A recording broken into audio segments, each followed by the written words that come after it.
बहुत जन कन्फ्यूज रे अछंती कि रक्षाबंधन कौ दिन पालन करेंगे 27 तारिख ना 28 तारिख। मु ए वीडियो रे आपन को संपूर्ण तथ्य प्रदान करी देखि नियंतु। पूर्णिमा तिथि 27 अगस्त सकाळ 9:10 रु 28 अगस्त 9:50 पर्यंत रहिबो। तो यही समय होची संपूर्ण पूर्णिमार समय।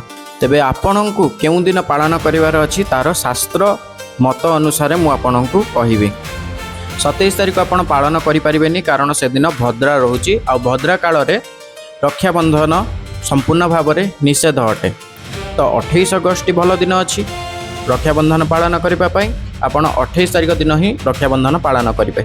किंतु 28 अगस्त दिन आपण सकाळ 9:50 परठू 12टा पर्यंत राहु काल रोचे। तो यही समय मध्य रक्षाबंधन पालन करा जाई नथाए।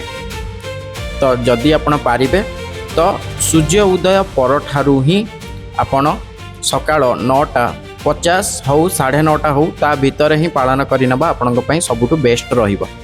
जय जगन्नाथ।